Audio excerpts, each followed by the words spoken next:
નમસ્કાર દર્શક મિત્રો, હું આપનો મિત્ર ડોક્ટર જયનારાયણ વ્યાસ.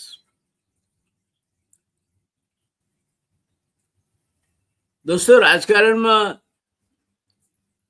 એક વાત ખૂબ પ્રસિદ્ધ છે. સૂત્ર એવું કે છે કે પક્ષો ચૂંટણી નથી જીતતા,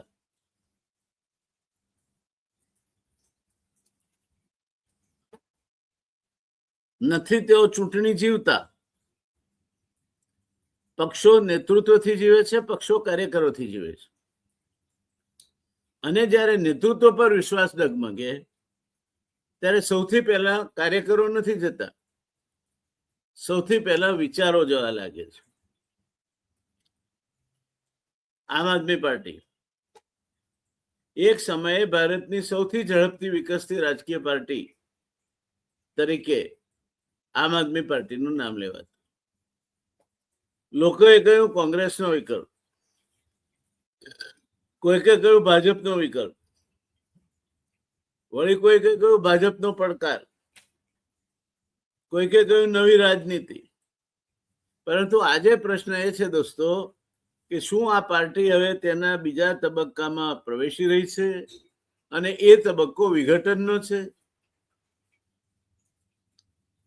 જો રાઘવ ચડ્ઢા જેવા ચહેરાઓ એનાથી દૂર થતા દેખાય,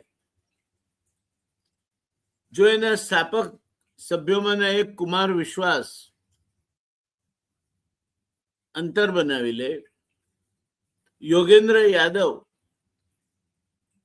ના દેખાય, શાંતિભૂષણ જાહેરમાં એમ કબૂલે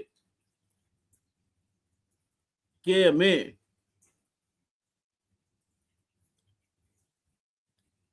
કોંગ્રેસને હટાવવા માટેની ભારતીય જનતા પાર્ટી અને આરએસએસની રમતનો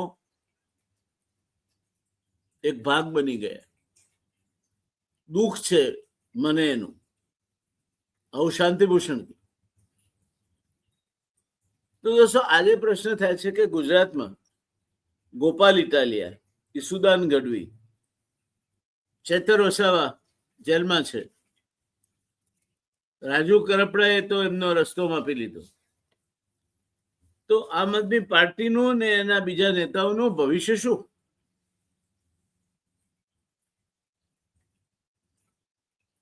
આમ આદમી પાર્ટીની સફરની વાત કરીએ આપણે તો 2011 અન્ના હઝારેનું ભ્રષ્ટાચાર વિરોધી આંદોલન, જે શાંતિભૂષણે પછી કબૂલ્યું કે આખું જે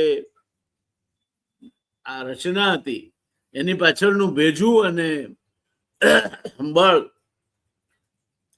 રાષ્ટ્રીય સ્વયંસેવક સંઘ અને ભારતીય જનતા પાર્ટીનું હતું. અને પોતે બની ગયા એનું એમને દુઃખ છે. પણ અન્ના હઝારેના ભ્રષ્ટાચાર વિરોધી આંદોલને એક નવો ચહેરો તરતો મૂક્યો. એક નવા પ્રકારનું રાજકારણ, મફલર વીંટાળેલો, હંમેશા ખાંસતો એક માણસ, નામ એનું અરવિંદ કેજરીવાલ. લોકોએ વિશ્વાસ કર્યો, દિલ્હી જીતાઈ, પછી પંજાબ જીતાયું, દેશભરમાં શાખાઓ ઊભી થઈ, ગુજરાતમાં પણ આશા જાગી. પરંતુ વૃક્ષ ઉગ્યું ઝડપથી. વન ખાતું એવા વૃક્ષો આવે છે કે જે 2 વર્ષમાં તો મોટા ઝાડ થઈ જાય, પણ વાવાઝોડું આવે ત્યારે ઉથલી પણ જલ્દી પડે, કારણ કે એમના મૂળ ઊંડા નથી જતા. લીમડો કે આંબલીના ઝાડ સમય લાગે એમને વધતા, પણ ઉથલી નહીં પડે. એટલે જેટલી ઝડપથી વૃક્ષ ઉગે તેટલી ઝડપથી એના મૂળ મજબૂતી નથી પકડતા. આજે પ્રશ્ન એ છે કે શું આમ આદમી પાર્ટી મજબૂત છે કે માત્ર હવે ગણ્યા ગાંઠ્યા ચહેરાઓ ઉપર જ પાર્ટી ચાલે છે?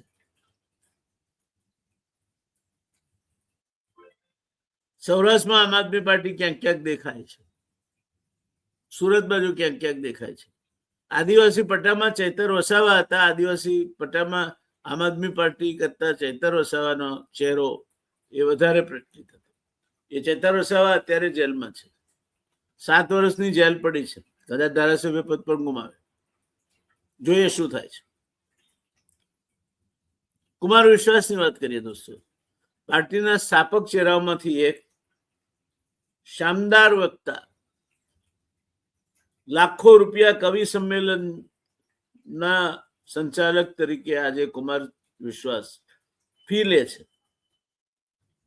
આમ આદમી પાર્ટીની વિચારધારા ઘડનાર માના એક, પરંતુ પછી મતભેદો થયા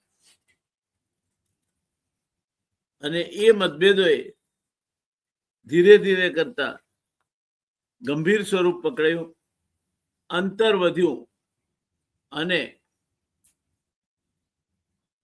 કુમાર વિશ્વાસ આમ આદમી પાર્ટીમાંથી વિદાય થયા. રાજકારણમાં મતભેદ સામાન્ય છે, પણ જ્યારે સ્થાપક સાથીઓ જ દૂર જાય ત્યારે પ્રશ્ન માત્ર વ્યક્તિનો રહેતો નથી, પાર્ટીની આંતરિક લોકશાહી પર પણ પ્રશ્નો ઊભા થાય છે.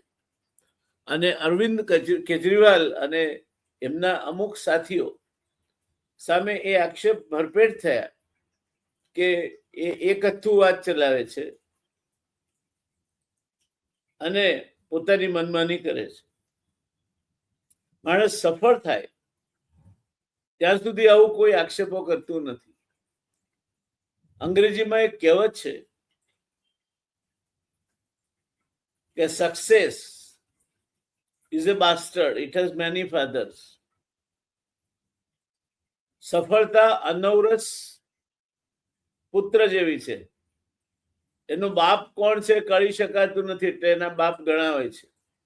સફળતા મળે એટલે આ મેં કર્યું, મારા કારણે થયું, આ મારો આઈડિયા હતો, મેં ખરા સમયે ચોકથી મારી અને બધું પલટાઈ ગયું કહીને એ સફળતાને પોતાની કરવામાં, પોતાના ખાતામાં જમા કરાવવામાં અનેક લોકો નીકળી આવે છે.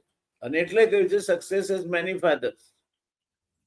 સફળતાને અનેક માય બાપ હોય છે, પણ it requires courage two on up failures.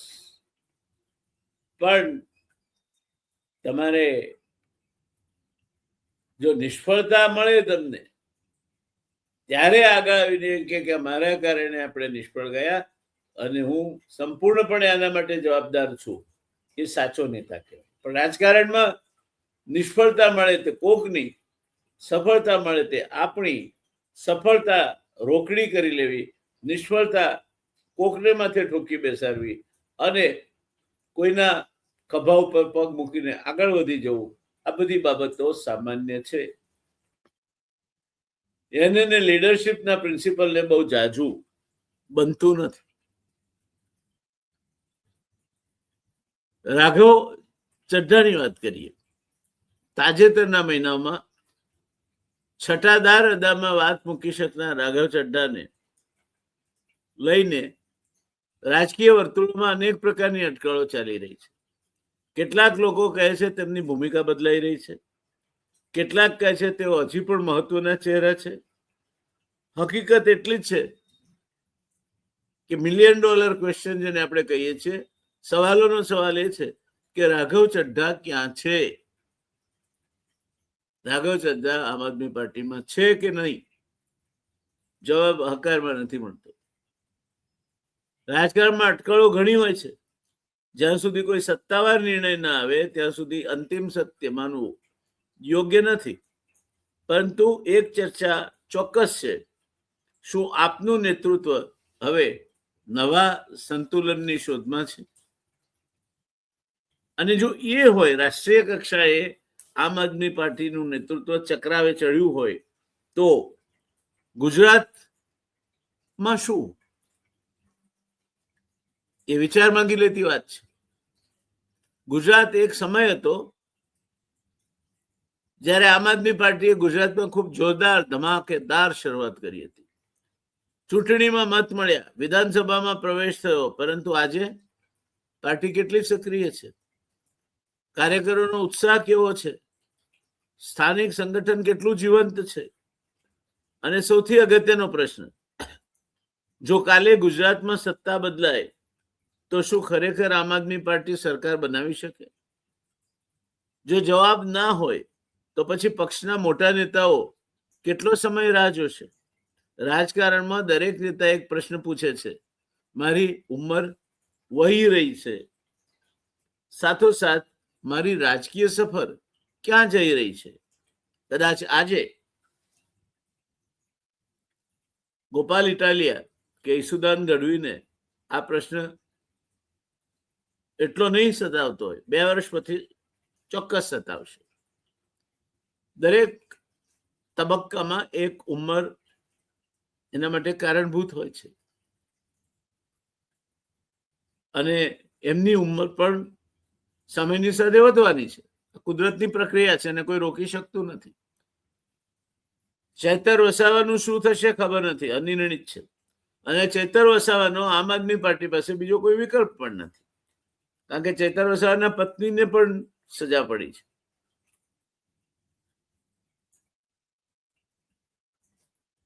તો શું આદિવાસી પટ્ટામાં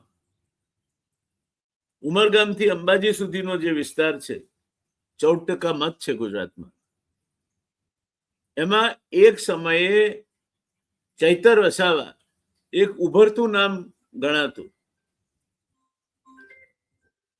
હમણાં જ 2 દિવસ પહેલા મોહનસિંહ રાઠવાનું અવસાન થયું. એમની સાથે વિધાનસભામાં રહેવાનું સદભાગ્ય મને સાંભળેલું. માણસ 11 વખત વિધાનસભામાં ચૂંટાયો, 5 વર્ષનું સત્ર ગણો.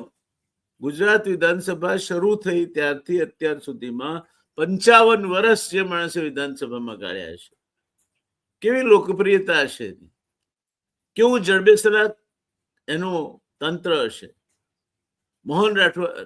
મોહનસિંહ રાઠવાનો કોઈ વિકલ્પ ન ઉભો થઈ શક્યો. પણ છોટું વસાવા લાંબુ ન ચાલ્યા, મહેશ વસાવા કદાચ એટલું પણ નહીં ચાલે. બીજા આદિવાસી નેતા છે, ભારતીય જનતા પક્ષમાં MP તરીકે અત્યારે બિરાજમાન, એ વસાવા પણ હવે આવતીકાલ હોય એવું નથી દેખાતું.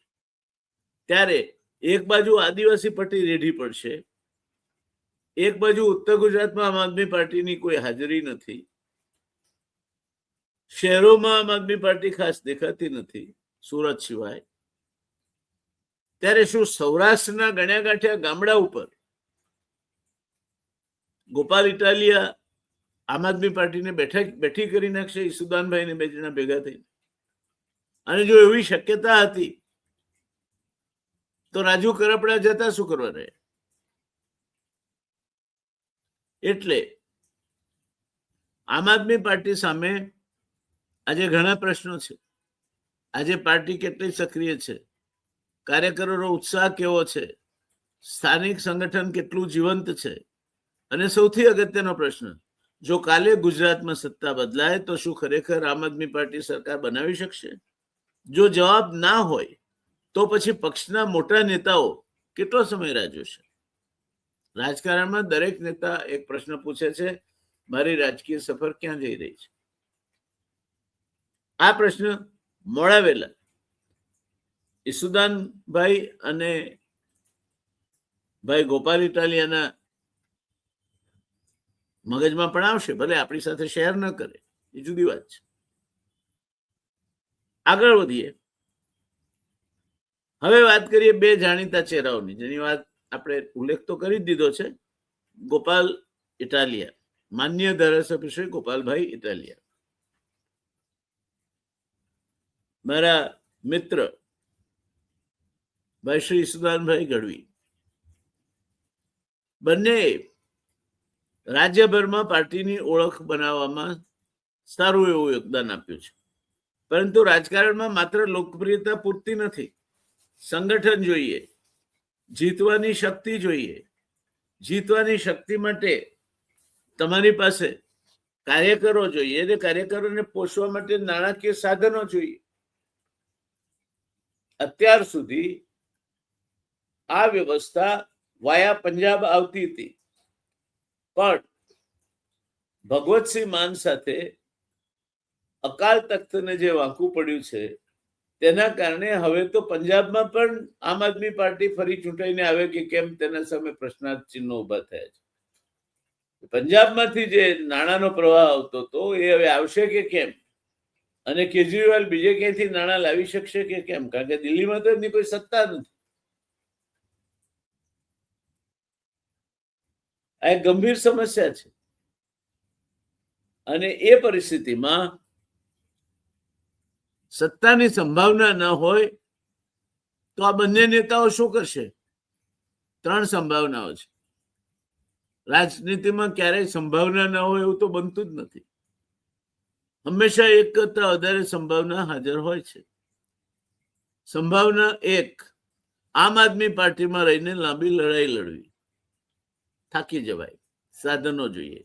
જો શંકરસિંહજી જેવા રાજપા ચલાવતા ચલાવતા થાકી જાય તો એકલા હાથે ઈસુદાનભાઈ અને ગોપાલભાઈ, હા ગોપાલભાઈને સુરતના પાટીદાર શ્રેષ્ઠીઓનો ટેકો મળી રહે, પણ એ કેટલો મળે? આખા રાજ્યમાં પાર્ટી ચલાવવા માટે તો મબલખ પૈસા જોઈએ, જે ભાજપ ભારતીય જનતા પાર્ટી પાસે છે એની સામે ઉભા રહેવા માટે. જો કોંગ્રેસની પાસે પણ જો એ સવલત ના હોય તો આમ આદમી પાર્ટી પાસે ક્યાંથી આવવાની છે? બીજી ભૂમિકા છે પાર્ટીમાં જ વધુ મોટી ભૂમિકા મેળવવાનો પ્રયાસ કરવો, એટલે રાજ્યના હોદ્દેદારો મટીને કેન્દ્રીય હોદ્દેદારો બનવા. આ મહામંત્રી બને, આમ આદમી પાર્ટીના રાષ્ટ્રીય મહામંત્રી બને, આમ આદમી પાર્ટીના રાષ્ટ્રીય હોદ્દેદાર બને ઈસુદાનભાઈ અથવા તો ગોપાલભાઈ, એ શક્યતાઓ અત્યારે ઝાઝી જણાતી નથી.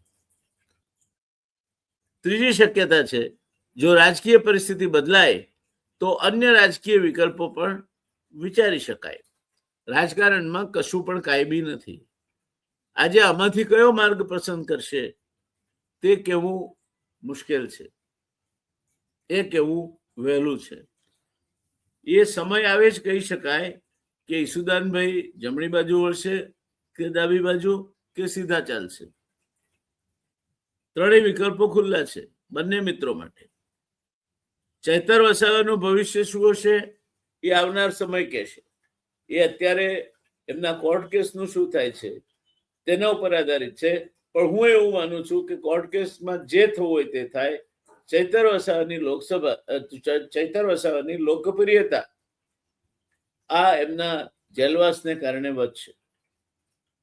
આદિવાસી પટ્ટીમાં કદાચ ચૈતર વસાવા જેલમાં બેઠા બેઠા પણ ચૂંટણી લડે, એક કરતા વધારે જગ્યાએથી પણ લડે, તો ચૈતર વસાવા ચૂંટાઈ આવે ધારાસભ્ય તરીકે તો નવાઈ પામવા જેવું નહીં હોય.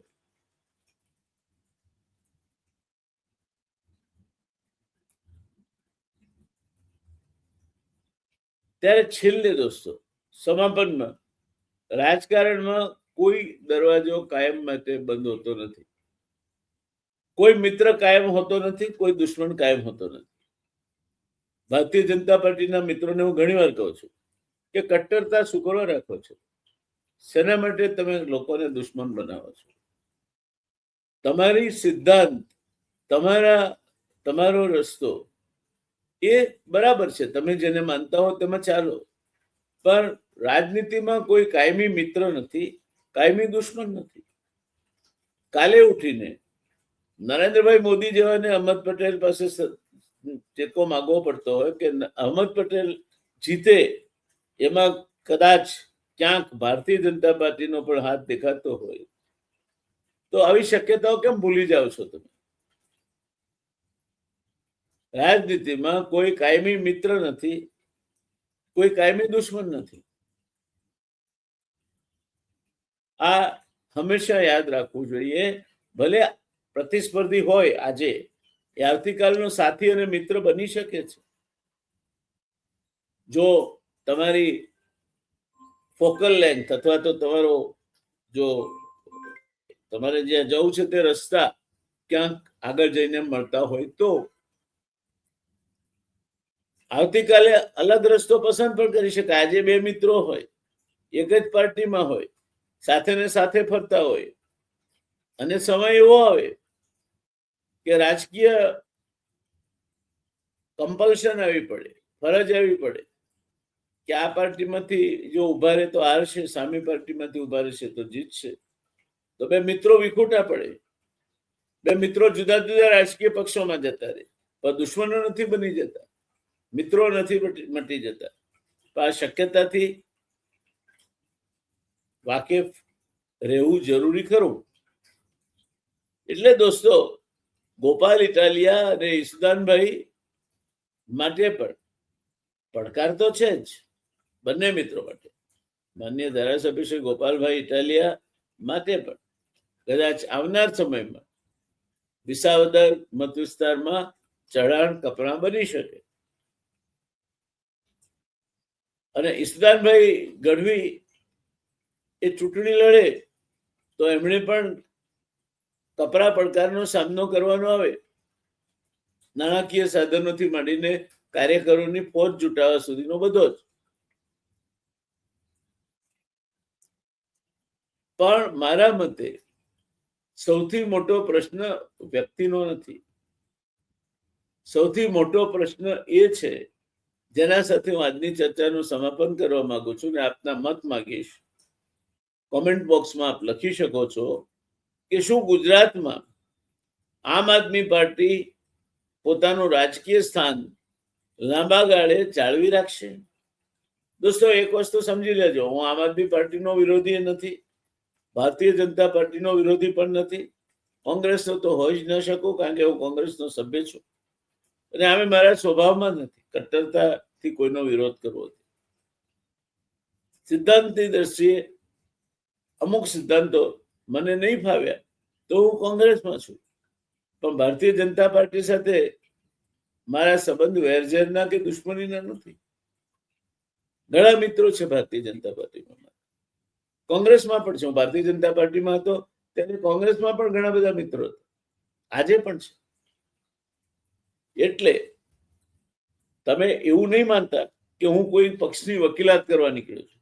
એક તટસ્થ વિશ્લેષક તરીકે તમને પૂછું છું કે શું ગુજરાતમાં આમ આદમી પાર્ટી પોતાનું રાજકીય સ્થાન લાંબા ગાળે જાળવી શકશે, કે પછી ગુજરાતનું રાજકારણ ફરી એક વખત બે ધ્રુવીય, એટલે કોંગ્રેસ અને ભાજપ વચ્ચેનું રાજકારણ બની અને રહી જશે? શું થશે? જવાબ સમય આપશે.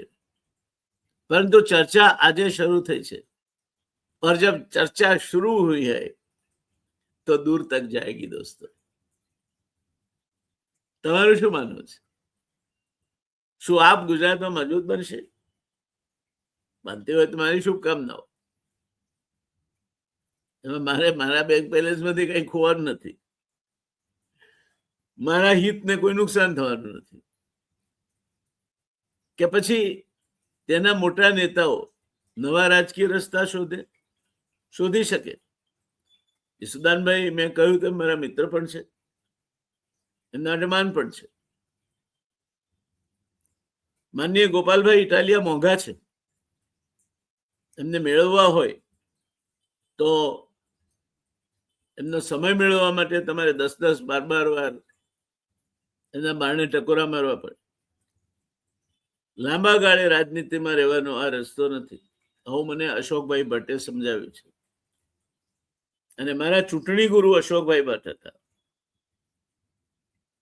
તમે હંમેશા ઉપલબ્ધ હોવા જોઈએ. અશોક ભટ્ટે તેમ 12 વાગે ટકોરા મારો તોય જાગતો દેવ, 2 વાગે મહેતા પર જાઓ તોય મળે તમને રાત્રે, અને સવારની વિધાનસભામાં ક્યાંકથી ક્યાંક પકડી લાવ્યા હોય પ્રશ્ન તો 0 ઓવરમાં પ્રશ્ન પૂછવા પણ અશોકભાઈ ઉભા થઈ જાય.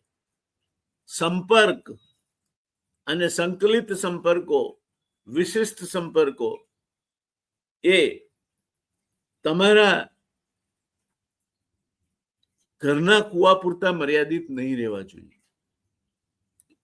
ક્યાંક ગોપાલભાઈએ આમાં સુધારવાની જરૂર છે. હું એમના હિતે છું તરીકે કહું છું, મને એમને ક્રિટિસાઇઝ કરવાનો કોઈ જ અધિકાર નથી. આજે ગોપાલભાઈ ઇટાલિયા માનનીય ધારાસભ્યશ્રી છે, વિસાવદરમાંથી ચૂંટાયા છે, લોકપ્રિય છે, એમના ચાહકો પણ ઘણા છે અને હું પણ એમના માટે સદભાવના ધરાવું છું. પણ જનતાનો નેતા એ જાગતો દેવો હોવો જોઈએ.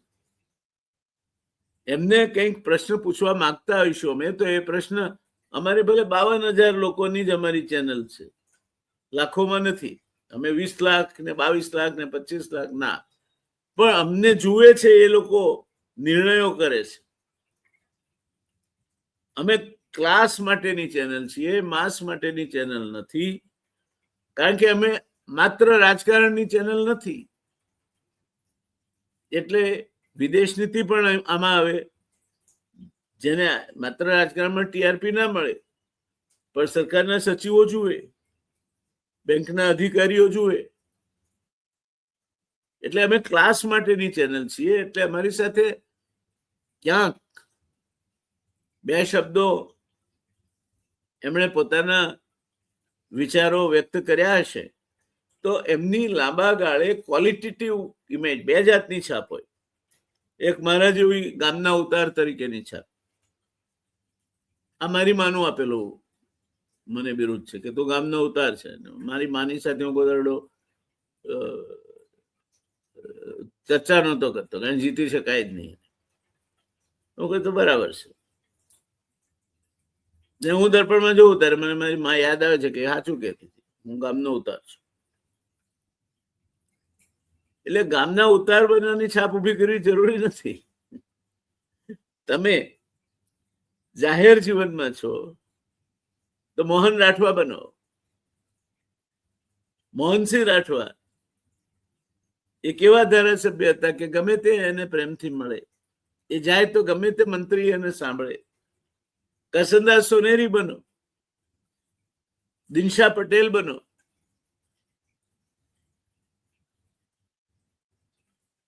તમને લોકો લાંબા ગાળા સુધી યાદ કરશે. આપવાનું શું છે? કશું નહીં, સમય અને પ્રેમ.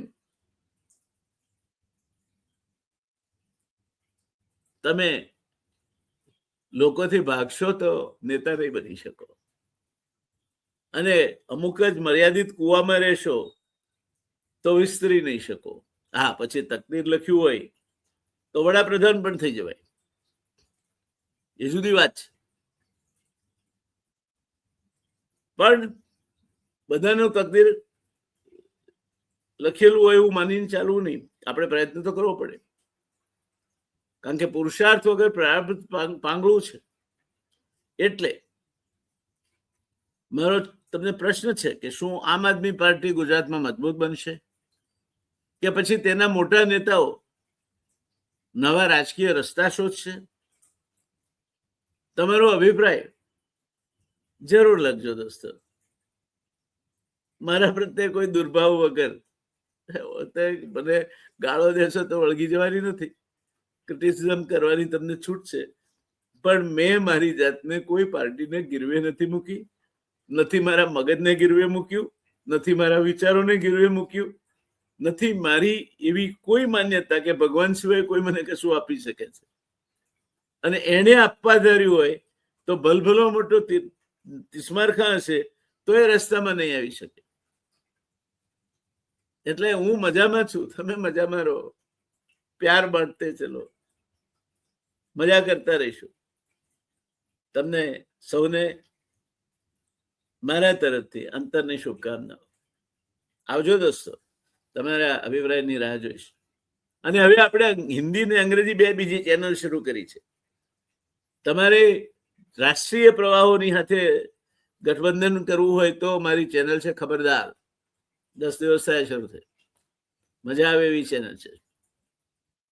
અને વૈશ્વિક પરિભ્રમણ માટેની મારી ચેનલ છે ધી ગ્લોબલ ક્રોસરોડ્સ. વૈશ્વિક આટાપાટા, ટકટક ટકટક ટકટક, એ અંગ્રેજીમાં છે. અને આપણી આ તો છે ધ રિયલ ડિબેટ, ગરવી ગુજરાતી ભાષામાં. જ્યારે મરજીમાં આવે ત્યારે જોતા રહેજો. અને હા, મહાભારતની સિરીઝ મારી જોવાની નહીં ચૂકતા. તમે અને તમારા બાળકો, તમારો પરિવાર 450 હપ્તામાં રોજ હું આ ભારત વિશે કંઈક કહેવાનો છું. એને આજના સંદર્ભમાં, મેનેજમેન્ટના સંદર્ભમાં, કુટુંબ વ્યવસ્થાના સંદર્ભમાં તમારે સામે મૂકવાનો છું. રોજ 20 મિનિટ, વધારે સમય નહીં જોઈએ તમારે, 20 થી 25 મિનિટ, એથી વધારે નહીં, પણ રોજ આવશે, ચૂકશો નહીં. જેટલા વધારે જુએ એટલું કરજો. આ પ્રેમનો સોદો છે. હું મહેનત કરું છું. This is called labour of લવ. પ્રેમથી કરેલી મહેનત, પ્રેમથી પાડેલો પરસેવો, તમારી સાથે, તમારા માટે, આપણા સૌ માટે. આવજો ત્યારે. જય જય ગરવી ગુજરાત.